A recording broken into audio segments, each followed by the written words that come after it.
ನಮಸ್ಕಾರ ವೀಕ್ಷಕರೇ, ಇವತ್ತು ನಾನು ಬ್ಲೌಸ್ಗೆ ಸ್ಲೀವ್ಸ್ನ ಹೇಗೆ ಅಟ್ಯಾಚ್ ಮಾಡೋದು ಅಂತ ಹೇಳ್ಕೊಡ್ತೇನೆ. ಸೊ ಬಿಫೋರ್ ನನ್ನ ಚಾನಲ್ಗೆ ಯಾರೆಲ್ಲ ಸಬ್ಸ್ಕ್ರೈಬ್ ಮಾಡಿಲ್ಲ ದಯವಿಟ್ಟು ಮಾಡಿ.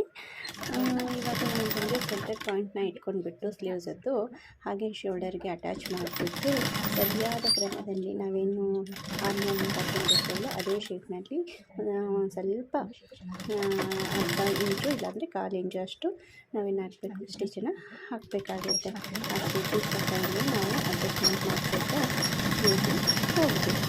ನೀವು ನೋಡ್ತಾ ಇದ್ದೀರಾ ಇಲ್ಲಿ ನಾನು ಹೇಗೆ ಸ್ಟಿಚ್ನ ಮಾಡ್ತಾಯಿದ್ದೀನಿ ಅಂತ ಹೇಳಿ ಕ್ಲಿಯರಾಗಿ ನಾನು ನಿಮಗೆ ತೋರಿಸ್ತಾ ಇದ್ದೇನೆ. ಇದನ್ನು ಕಟಿಂಗ್ ಮಾಡೋದು ಕರೆಕ್ಟಾದಂಥ ಸ್ಲೀವ್ಸ್ನ ಮೆಜರ್ಮೆಂಟ್ ಇಟ್ಟು ಅದನ್ನು ನಾನು ನೆಕ್ಸ್ಟ್ ವಿಡಿಯೋದಲ್ಲಿ ಅಪ್ಡೇಟ್ ಮಾಡ್ತೀನಿ ಅಂತೆ. ಸೊ ನೀವು ಇವಾಗ ನೋಡ್ಬೋದು ನಾನು ಹೇಗೆ ಇದನ್ನು ಕಲಿತಿದ್ದೀನಿ ಅಂತ ಹೇಳ್ಬೋದು. ಇದೇ ರೀತಿಯಾಗಿ ನೀವು ಚೆನ್ನಾಗಿ ಬರುತ್ತೆ, ಮುದ್ದೆ ಆಗೋದಿಲ್ಲ ಹೇಳಿ.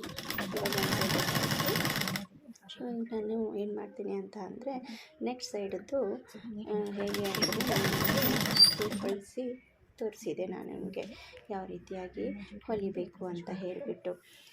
ಸೊ ಅಲ್ಲೂ ಕೂಡ ಸೆಂಟರ್ ಪಾಯಿಂಟ್ನಿಂದ